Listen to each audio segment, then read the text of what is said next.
Hello, my fine friends. Welcome back to Destination Discourse. I'm your host, Stuart Butler, joined today with Adam, and I'm gonna lean into what Caleb said. Adam Michael Stoker. Are we close? Let let us all have a moment of silence for the end of the shtick of guessing Adam's middle name, because Stuart has found the end. Well, and it was really Caleb that helped us out, and the fact that you Sorry, I asked for a share. moment of silence.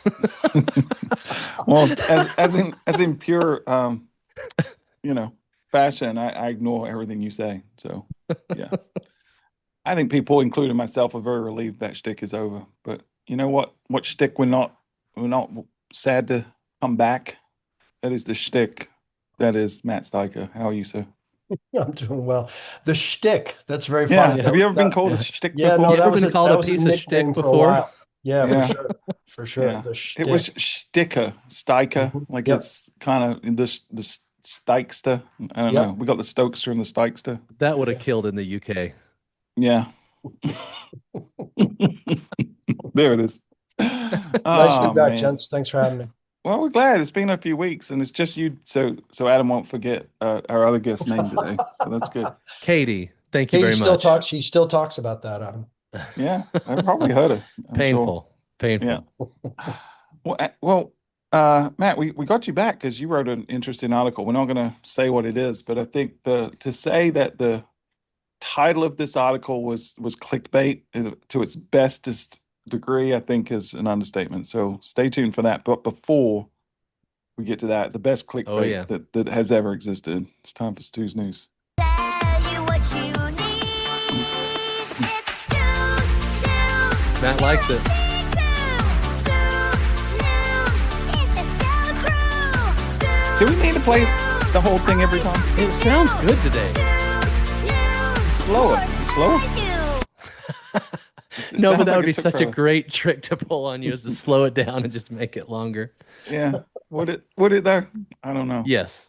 So today's Stu's News is a callback to the last one, where I talked about how Visible Beach have really started leaning in hard to Claude Cowork and to a lesser degree Claude Code, and had conversations with Jeanette Roush afterwards, and she's a heavy user on the Claude Code side, and I think it got your juices going a little bit, Adam. And even later that same day that we recorded, you texted me and said, OMG, this is like game changer. So I figured we'd check in with you for Stu's News today and see how you've been using Claude Cowork and what your thoughts are so far. Yeah, you've ruined my life, Stuart. I'll start there. And Again? and yeah, I was gonna say, I guess I need to narrow it down a little bit, Hmm. specifically with this Claude Cowork thing. I I got access to Claude Cowork at this point, I think it's 10 or 11 days ago. And from a busy work perspective, I've gotten more done than maybe I got done the entire year leading up to that week. And I'm not saying that in a hyperbolic way. This is the first AI technology that has the combination of two things. The first thing is we've always promised that AI will someday be able to do things for you. And this is the first one that actually truly, when I make an assignment, it does things for me. The second one is the ease of use. So OpenClaw, which was the at the about the same time it came out, and you had to buy a Mac Mini and you had to set up a different environment. And for me as a user, I just wasn't technologically savvy enough to actually pull that off. Even though we had a Mac Mini, we even tried and tried to set up a few things and just ran into roadblock after roadblock. The day you shared Claude Cowork with me, I got a ton done that day. And there's a couple things that I think are really interesting. Number one is it has a Chrome extension. And so if you're on a page in Chrome, you can ask it to take over for you and do things. And there's a whole bunch of different ways that I mean, at one point I had 9 different tabs open with the Claude Cowork Chrome extension going, and I was just bouncing from tab to tab to tab to tab. And I did find there's limitations on the Chrome extension, and I ended up having to move several of my projects from the Chrome extension to the desktop app that it provides and start with the desktop app. And that everything that I moved to the desktop app has also proven to be incredible. I'm going to give you a couple of examples of simple things I used it for, and then more advanced things that I've used it for, and then I'll talk about where we're going with our organization as a result, because we've already had an emergency staff meeting as a result of you showing me what Claude Cowork can do. You're welcome.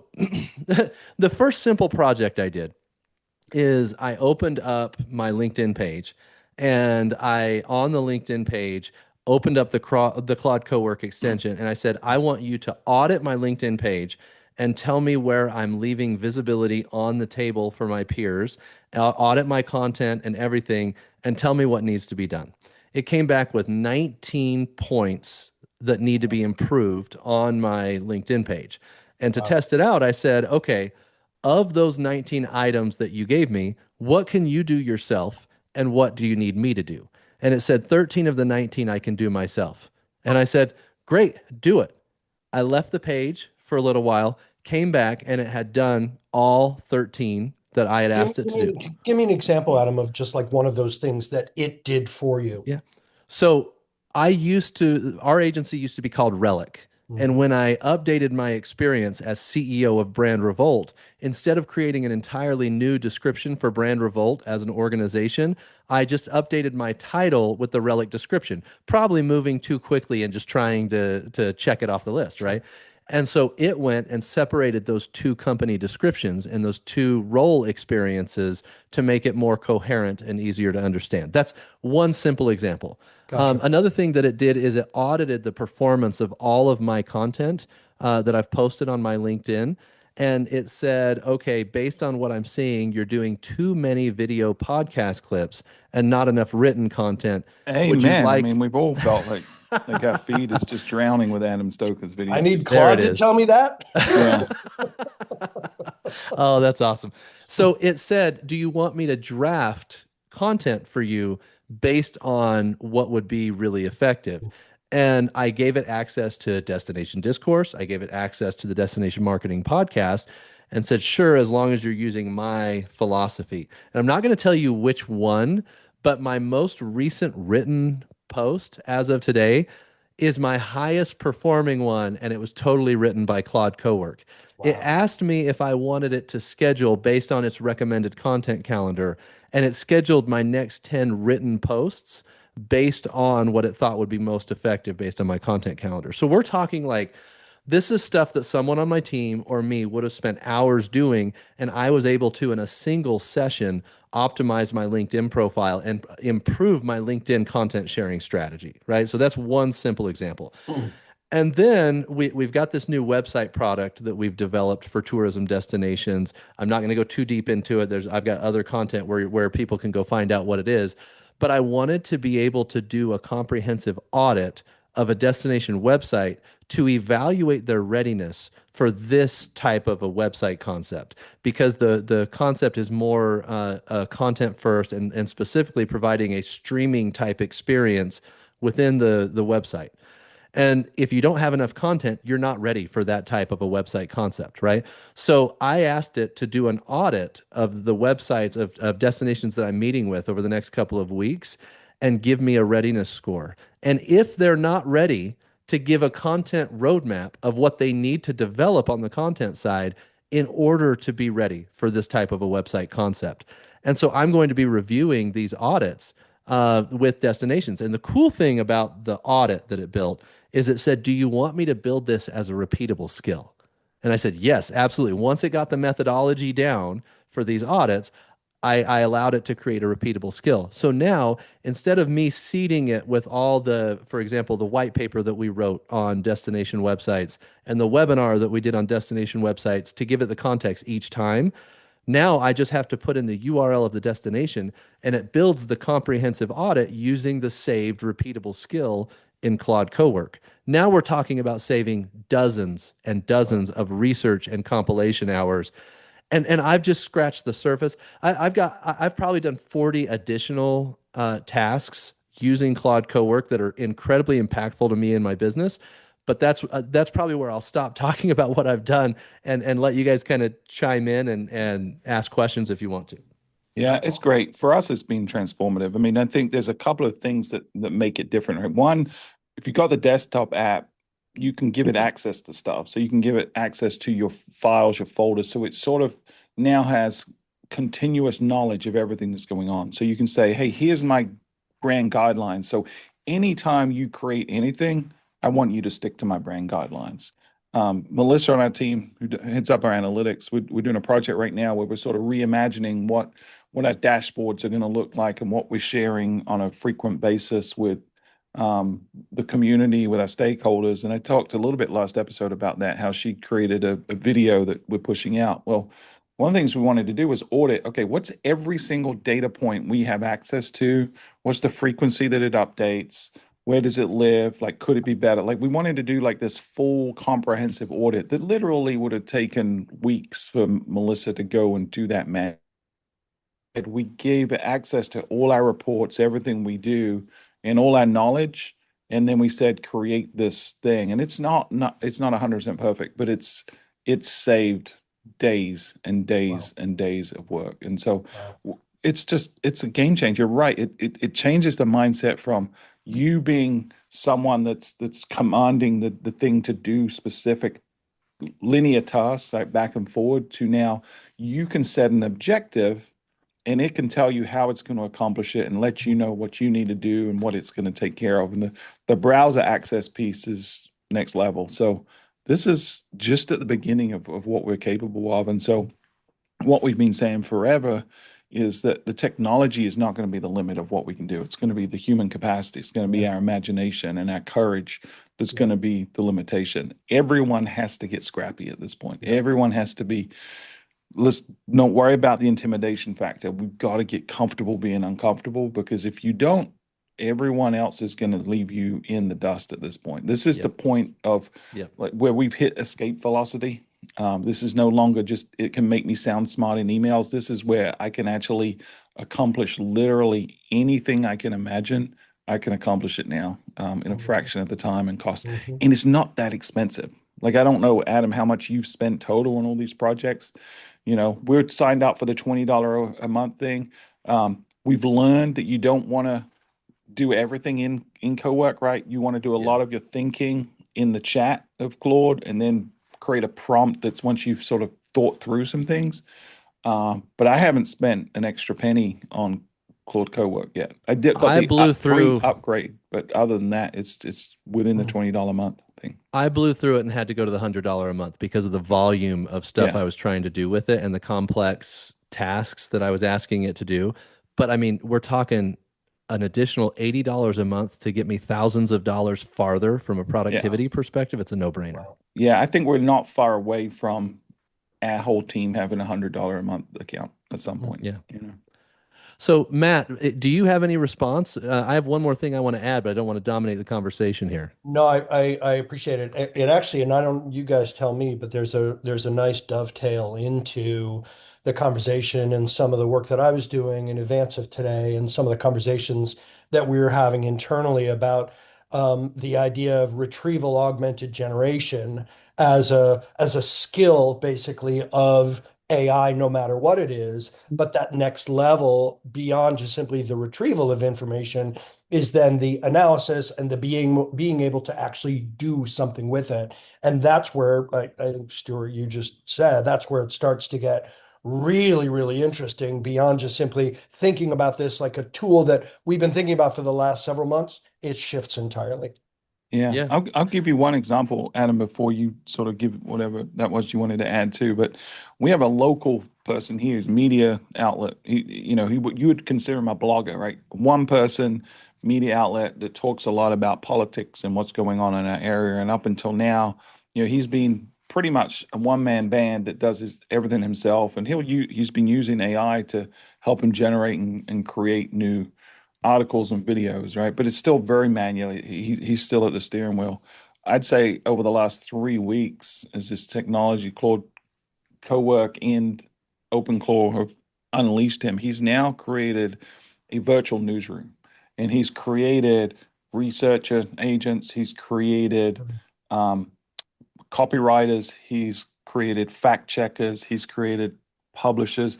He's actually got two levels of fact checking. So he's essentially created his own virtual newsroom that's doing everything. They're ideating, creating, checking, and publishing articles at a great volume and at really, really high quality as well. And it's not costing him a lot. He's got it to where it costs him about $19 an article to create really well thought out, well researched content that also has a video component. And to put that in perspective, before he was paying $80, $90, it was costing him to create one of those articles. So it's like Wow. it's a massive decrease in his cost and an increase in his volume. And it's game changer for these folks. Everyone has that capability today. It's amazing.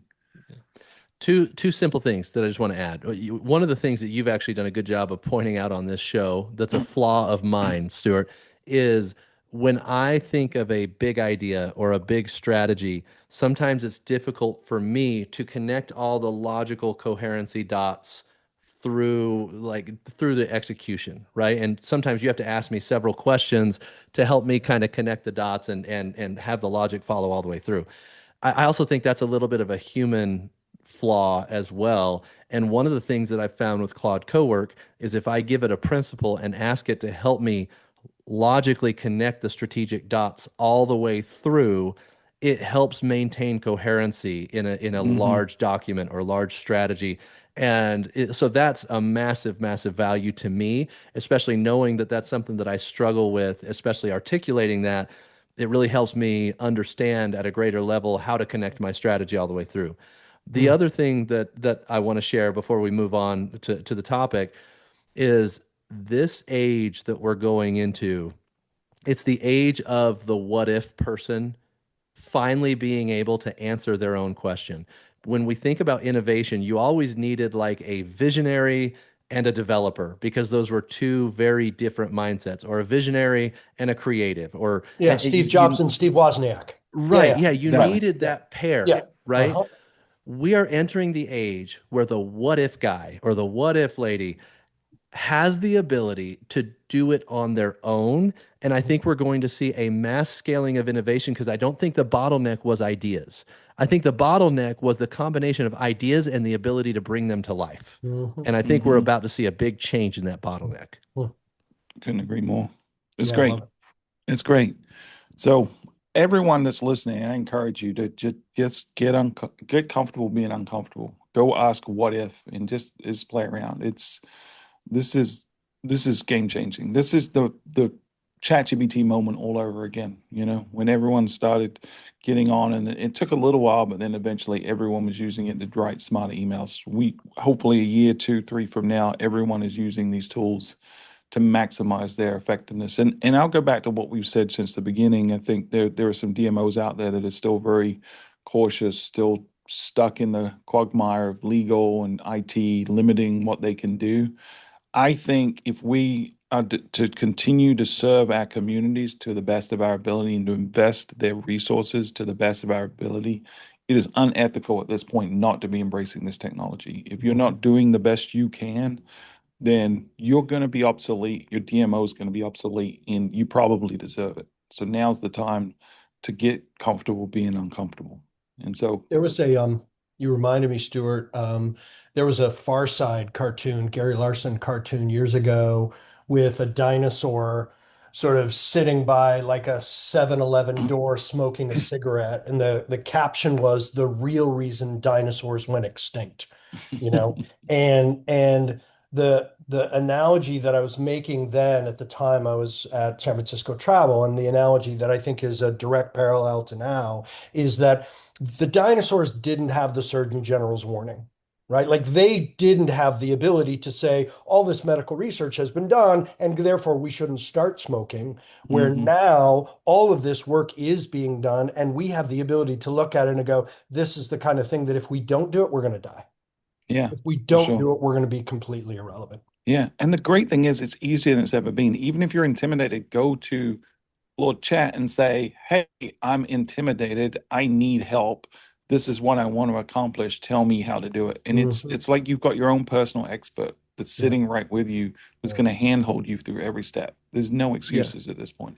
Yeah. Can one just pro tip for those that are listening and wondering how to get started. It's very, very important that you use chat to understand how to write the prompt for cowork. So the Yes. brainstorming happens in chat.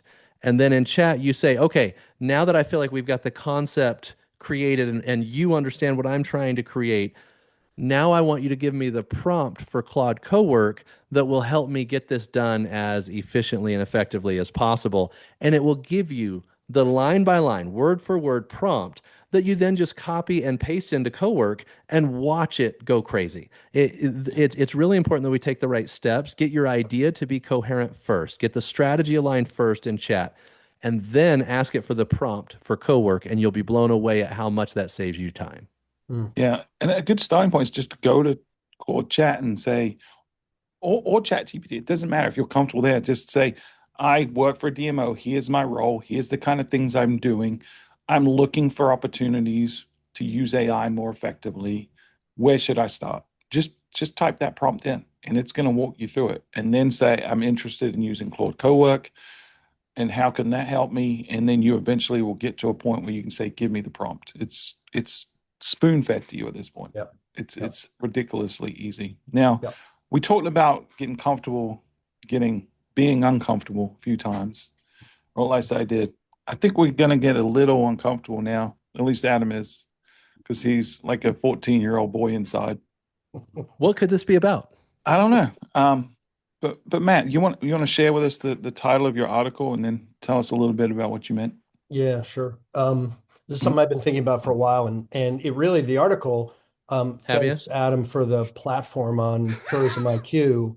But the article was really written as a question more than anything else, and the question headline is: Are DMOs paying too much attention to their D and not enough to their O?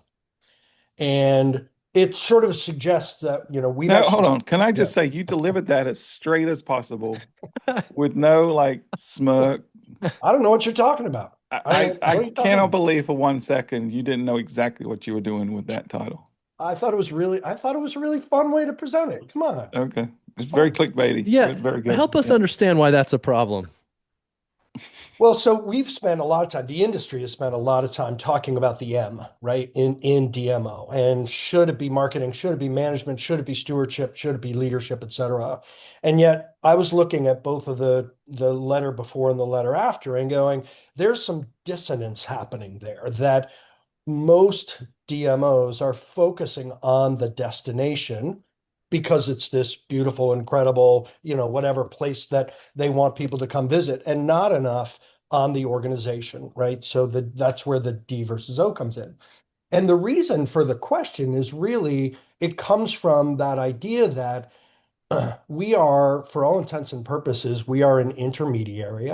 We are holding on to information, whether it's on our website, in our visitor center, in our convention sales staff, in our social media, whatever. We are holding on to information and we are sharing it with people when they ask us or when we think it's appropriate for them to hear it. And we're sharing information about the destination, and that's great because that's the information that they want. But our stakeholders are looking to prove our value, or they're looking for us to prove our value on a daily basis. They want to know that we are doing what we're supposed to be doing. They want to know that we are, utilizing the funding that is being provided, in particular, by the way, in many cases, most cases by the hotels. They want to know that we are using the funding properly. And the minute that we stop focusing on the organization and sort of where that information passes through and focus just on the destination, then we forget our role in the thing. If all I'm talking about is Portland, Maine, or Myrtle Beach, or Salt Lake City, or whatever it is, then there are, as you guys know, thousands, if not millions, of places for somebody to get information on any one of those destinations. Why should they come through me? And if they're not coming through me, I can't stand in front of my stakeholders every quarter, every year, my board of directors, whenever, and say, this is what I did. This is what my value is. And if I can't do that, I got a whole bunch of stakeholders going, why do I need you? They're getting their information everywhere. There's millions of sites. Without you, I don't know that I'm losing anything. Yeah. So it's really interesting you bring this up now because we're going through this in Myrtle Beach in Yeah. a serious way. We're having conversations about, what our role is, changing the name of our parent organization right now. We announced that in a couple of weeks. By the time this comes out, will actually be announced. So actually, I can talk about it because I can self-embargo. So we're going to become, but remember, we're a chamber and a DMO. So the parent organization is going to become the Greater Myrtle Beach Collaborative. And underneath this, we're going to have the Chamber of Commerce, Visit Myrtle Beach, and then we're going to have our foundation, the Partnership Grand Strand. Took me a while to remember that name. Um, but we're also inviting other entities, organizations to be a part of the collaborative, is what we're referring to as the collaborative. And it's really taking a regional look to everything that is needed in our community, from resident sentiment and quality of life to economic prosperity and business health, and up into and including advocacy and the political landscape. And so we're taking a lot more holistic view. Now, Visit Myrtle Beach's role in that specifically is to be a steward or an overseer of the entire tourism economy. And we've had a lot of conversations recently about who our customer is, as an organization, right? We often think DMOs, we think our customer is the visitor, right? And reality is they're an audience we're talking to. They're the customer of our customer, but they're not really our customer. Our customer, the other is DMOs. If you'd asked me a year ago, I would have said our customer is our resident. Like, we exist to improve the quality of life for the residents. And I think we've shifted now to saying, no, that's not quite right. I don't think we're actually serving them directly. Now, they're a beneficiary of what we do, and it's the outcome of what we do. But when we really think about who we're serving, especially in our case, we're a member-driven organization and we're part of the Chamber of Commerce, the business community is our primary customer. To some degree, municipalities are our customer because they're giving us money to perform a task. And when we look at them as a customer specifically, I think we've done a bad job. There's conversations right now about, is our tax stack right? Are we investing as a community in the right things? Visit Myrtle Beach is a very healthy budget that all goes to quote unquote marketing. And I think there's a misunderstanding on what marketing is. Like, we say destination marketing organization, and I think most folks think advertising when they hear marketing.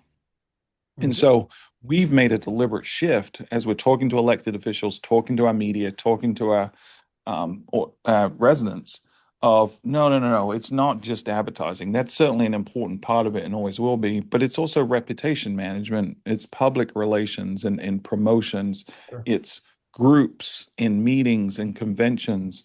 It's sports tourism, which is massive for Myrtle Beach. Before we had sports tourism, Myrtle Beach was dead outside of Memorial Day and Labor Day. Just no one was here. Now we're 10, almost 12-month destination where we're busy all the time.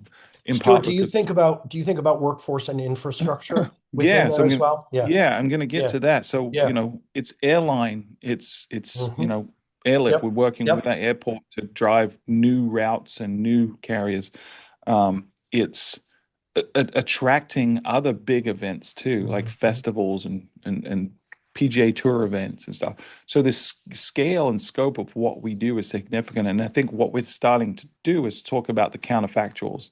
And this is something that a couple of our guests before have talked about. Emily Zatucci is one of those that talks about, like, showing the counterfactuals and Mhm. like what would happen if we didn't do all these things. Like, what would really happen? We'd go from 2,000 restaurants to a couple of hundred restaurants. We'd go from clean beaches to there wouldn't be money to clean the beaches. So Yep. really talking about the impact we have as stewards of the economy is great. Um, and I think we're beginning to evolve our thinking too to what you're talking about, which is it's not just the promotion side and the driving the business side.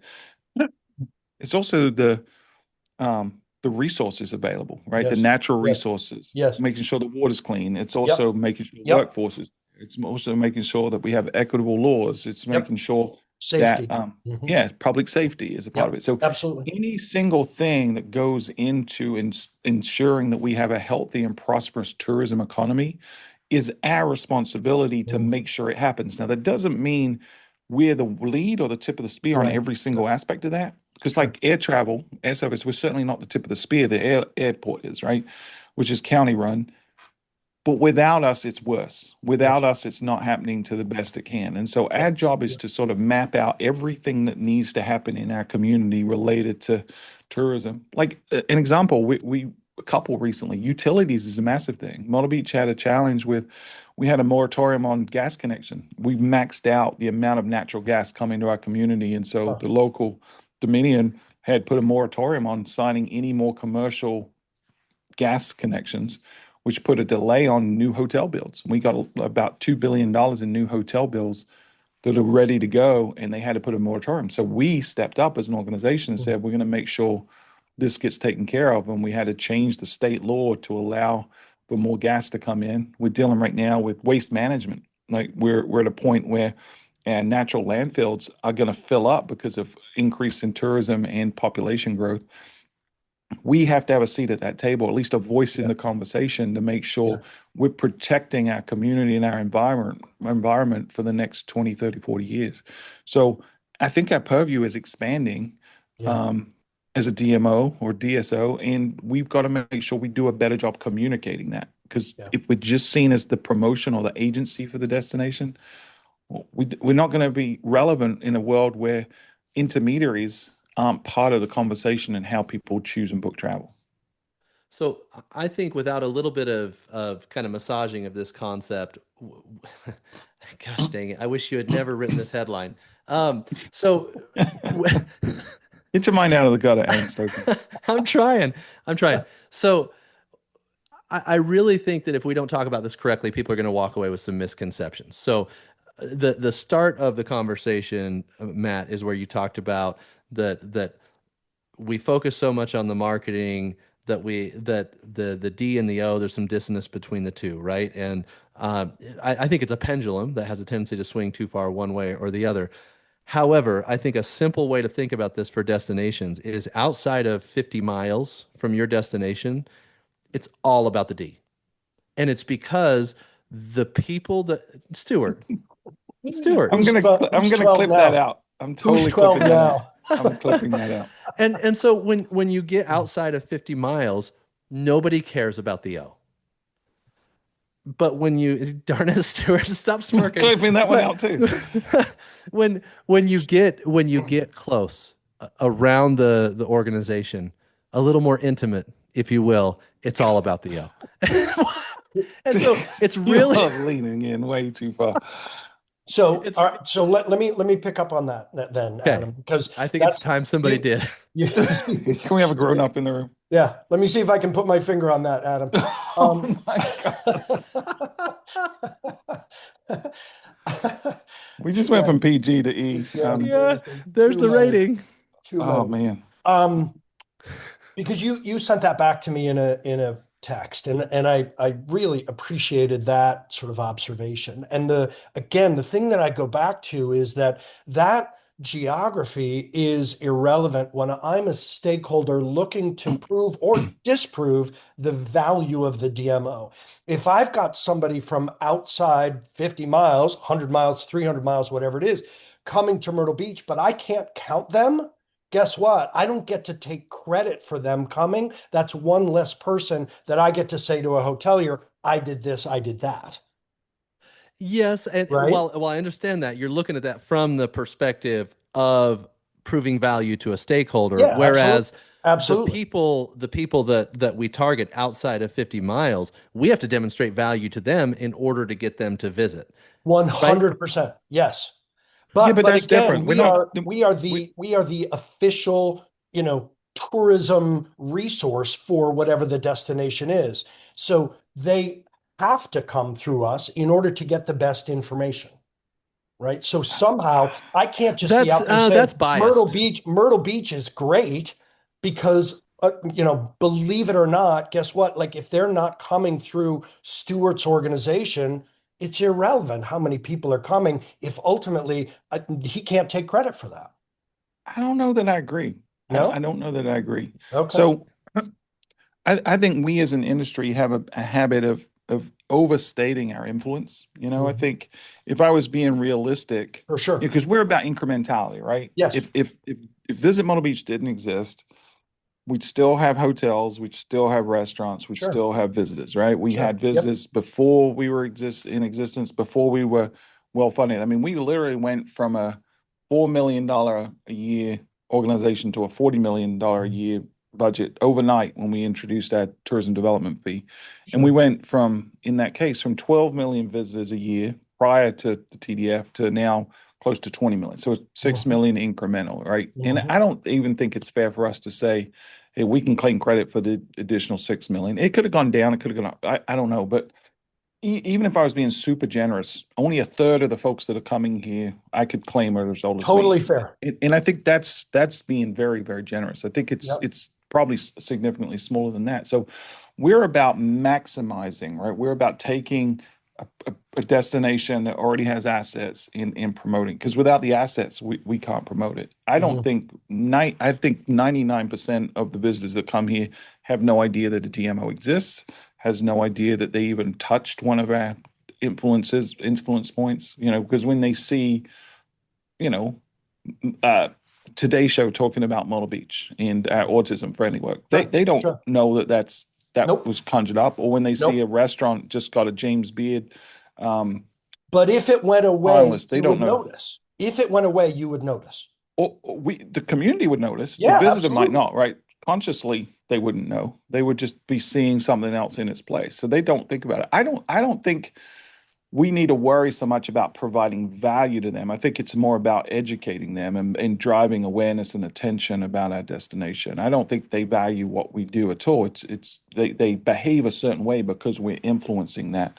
So I Hmm. think our proof of our existence in our legitimacy is all about the locals, and especially the folks that control the purse strings and our members. So again, our who is our customer? To us, it's elected officials in the people they represent in a way, and it's our businesses. That's who we have to justify our existence to. And if we continue to justify our existence to members through clicks from our website, through direct measurable ROI from a campaign to a conversion, Hmm. we're in a lot of trouble, because that's going to Yes. become very Agreed. opaque in the very Agreed. near future. Yeah. So I think we've got to start getting paid and valued for what the outcome is as a result of us, Yep. and not necessarily the direct what people get from us individually. And so how we do that is to talk about the full scale of what we do, not just the advertising, not Yeah. just the promotion, the full Yeah. scale of what we do, and paint the counterfactuals. If we didn't do this, it's bad, and here's why. Yeah. Adam, did you have something there? I was going to jump Yeah, in.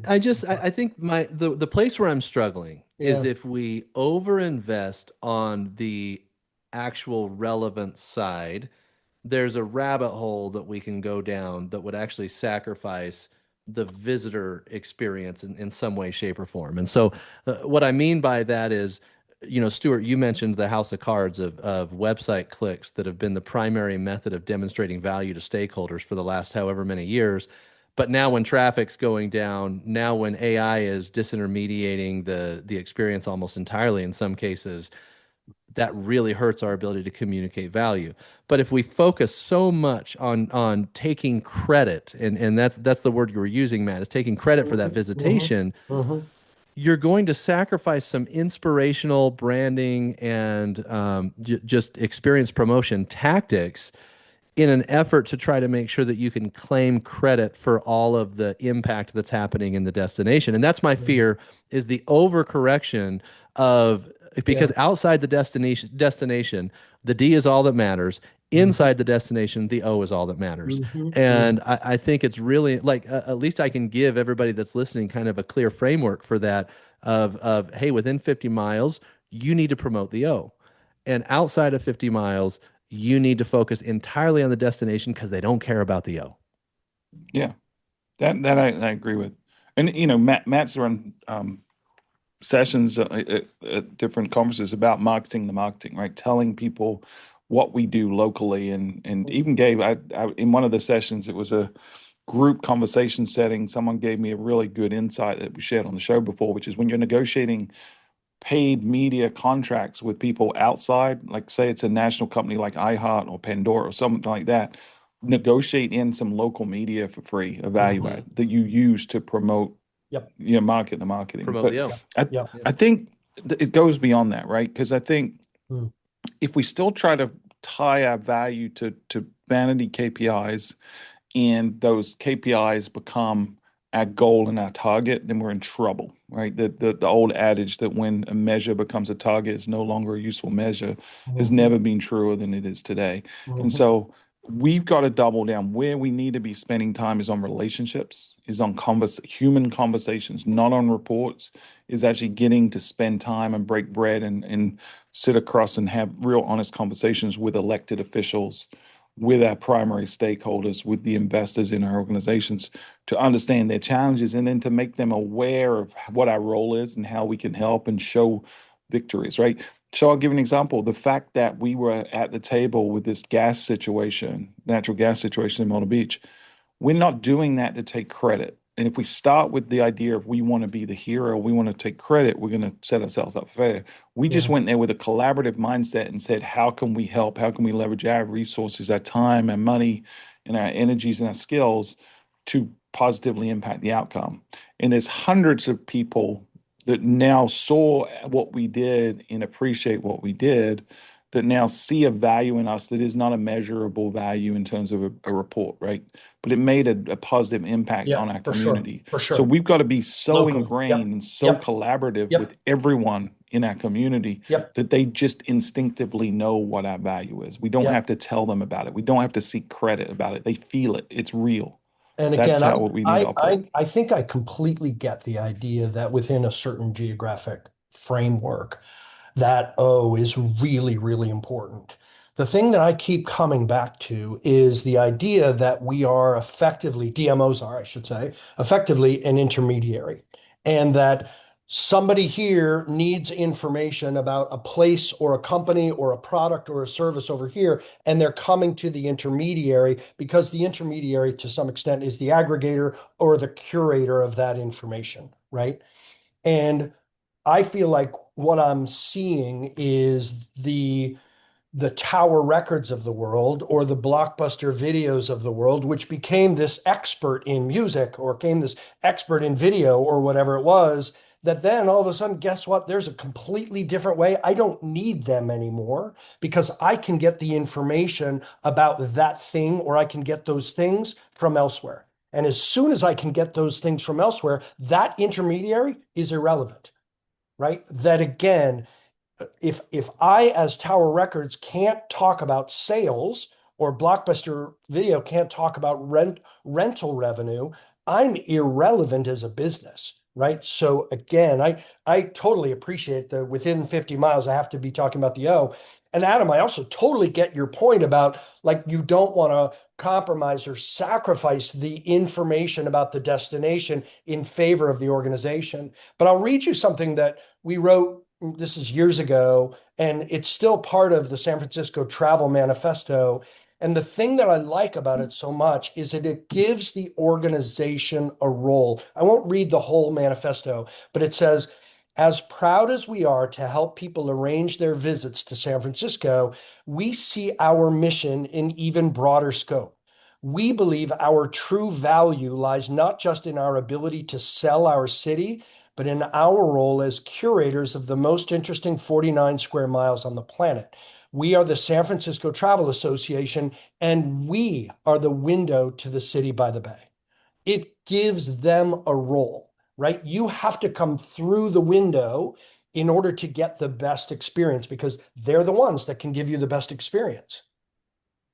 Just, but it's not the world we live in anymore, right? Because we're not going to be the role of us being a trusted source of information will probably remain a role, but it won't be our primary role in the future because AI knows everything that exists that's ever been published about our destination, Sure, especially sure. the generic information, where things are, when they're opening, Yep, what the events are. Like AI will just know that, whether it's yep, scraping it from us or the individual properties, it just knows. So, yep, so us spending our energy there makes no sense anymore. And it used to be we were the window, right? But now our job is to dress what's inside the window a little bit more to make sure that's as good as it can be because we talked again on the show about how the destination was the reason people used to travel, but now it's more about experiences.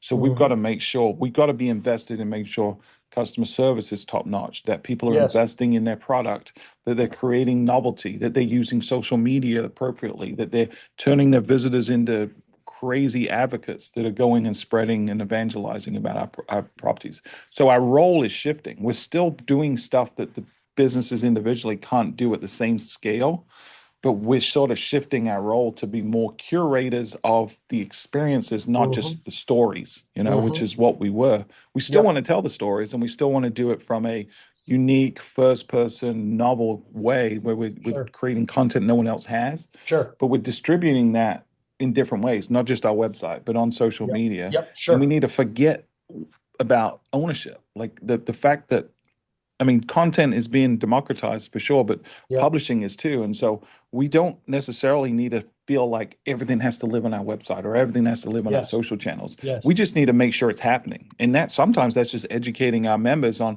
how can they use the best tools and how can we help assist them create more volume of content and better Yeah. experiences and stuff like that. Well, and with that, then the strategy, Stuart, that you're deploying there about helping folks understand the full range of what capital M marketing is all about, as opposed to just the one P of Yeah. promotion, Hmm. slash advertising, but product, price, place. For anybody who took those marketing courses, those are equally essential within a marketing roles, but DMOs have essentially been relegated just to destination advertising organizations more than Hmm. anything else, right? And Yeah. so when you talk about product and all of those things that you went through before, whether it is infrastructure, whatever it is, all of those are part of that product experience that is being created ultimately for them that you then can promote, or that then can be promoted, I should say, right? Yeah. Yeah. Yep. 100%. Yep. I'll tell you this, I have not reported on website traffic, email database size, any of these sort of traditional metrics to our board, to any of our stakeholders in over 3 years. And Mm. not one time have we been called out for it because it's just not relevant. Yeah. It's we need to look way higher at what the net impact is of all of our efforts. We need Yeah. to measure how effective we are, but ultimately we need to measure But how healthy our economy is. I Hmm. actually I want to dig into why that is, Stuart. Visitation impact is being felt by the stakeholders. And because they see the value of what you're doing, they are not questioning your website clicks. They're not questioning your newsletter size. And it's because you're generating the visitation to back it up, right? And so I think you'd be a lot I think more that's right on. scrutinized. Yeah, you'd be a lot more scrutinized if they didn't feel the visitation. This is why I have a fear of going so far focusing on the organization Hmm. and abandoning, and I know you're not suggesting to abandon it, Matt, so don't Yeah, don't yeah, take this as that. that's right. But That's right. like if we don't focus on the destination promotion, which is getting visitation to the destination, it doesn't matter how much work we do on the relevance side, on the organization side. If we don't Mhm. have the visitation to back it up, it doesn't matter. And that's why I don't want an Totally agree. overcorrection here. Totally agree with that. Yeah, I mean, Stuart, you and I have talked, and Adam, sorry, I can't remember if you've seen the concept that Stuart and I had talked about a while ago about like what would happen if you just shut the tourism industry down for a day? There's something so interesting. It plays directly into the idea of the counterfactual, right? Like, what if this happened? And to me, the benefit of that ultimately, I think anyway, is twofold. At least that's the way that I had imagined it. The one fold of it is people start to see the value of the interdependence of the resident and tourism economy, right? Like that coffee shop couldn't stay alive if it weren't for tourists coming, right? So Yeah. definitively, like that dual economy, interconnected economy is really essential to any of these destinations that we're talking about. But the other piece of it is the organization that is leading it, the organization that is driving it. That again, without that organization, none of that happens, at least not in the same way. And we saw that in Colorado. We saw it in the state of Washington when they shut down their tourism offices, right? We saw the numbers plummet, right? So Adam, I appreciate the sort of point counterpoint that I'm not arguing any more one extreme than you're arguing the other extreme. Yeah. But I do think that at some point that organization, and we could debate for another time or a longer time, like the within 50 miles or not.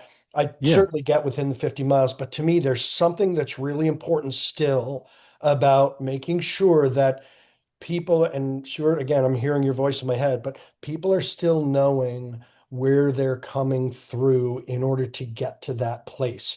So it's not just simply random information so that I can, in some way, take that responsibility and take that credit for it and report that back to my stakeholders. Whatever that is, that could be convention sales, right? Like these folks are coming into me and I am turning around and I am passing that along to you in the same way that leisure wants to, in some way, have some kind of a metric attached to it. And I don't disagree that the metrics that we're currently using are not necessarily the best. Yeah. Yeah. And I think different folks care about different metrics, right, Yeah, and I different agree. things. Like we had a conversation with the elected official recently who ran on a platform of we need more fun events in the area, and we should be Mhm. investing more money in bringing and retaining events.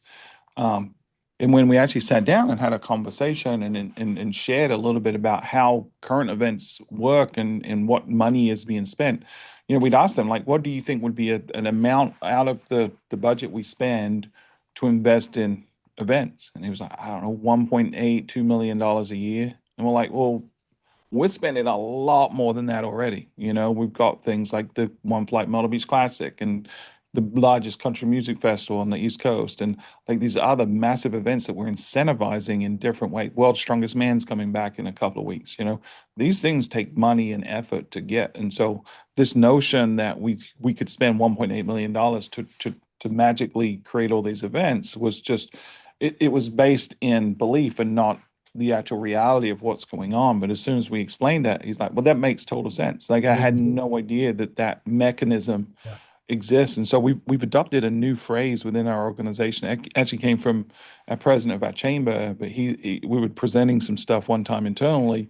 He goes, man, this stuff doesn't just happen, does it? And so we've started using Mm. that as a sort of That's great. external rallying cry. It's like it That's doesn't great. just happen. Like Yep. these things that you enjoy that benefit That's your great. quality of life, they don't just happen. We're Yep. responsible in Yep. part or in full to make sure that these things happen. And all Yeah. those things I listed at the beginning, from air service and sports and events, all of that stuff doesn't just happen. Our Yeah. DMO is responsible in large part for making those things continue. Mike Gallagher, who was one of the founders of CityPass and became a mentor of mine for a while, was very fond of saying, in the case of a DMO, he was talking specifically about Visit California at the time. And you guys have probably heard this, but we do for the industry what the industry can't do for itself. Yeah. Right. And it's a Yeah. really, really important thing. Yep. That's why these DMOs were created in the first place. Is You know? exactly why we were created. Yeah. You're Yeah. 100% right. Yeah. And we need to ask that question, like as the world shifts, as this disruption Yes. happens, as consumer behavior changes, expectations change, what is our role? What are the Yes. things that our members and our community can't do for itself? Yes. That's where we need to focus our energy Yeah. and our time. Yeah, for sure. That's great. I love it. Yeah. Yeah. Wow, this is cool. I like these debates where folks are coming at it from different Yeah. sides, and we don't necessarily fully align, but we come to a sort of a place at the end where it's like, oh yeah, this sort of has some Mhm. clarity to it. I Yeah. think I we learned today that you need the D and yet that you need the O. So yeah, that's I do great. have a request for And in people that fact, the may D consider guides you bringing to the O, Stuart. Quite often. I, I see. I have a request for people that may be considering bringing a topic to the show, and I would just ask that as you think through the structure of the topic, that you understand that I am a 14-year-old child at heart, and that if you bring a topic and tee it up like this for me, I just can't help myself. Yeah, yeah. Yeah, and if you can't put yourself in that mind space, just go find a regular 13, 14-year-old boy and have him read it, and that'll be your litmus test for You'll sure. know quickly. Yeah.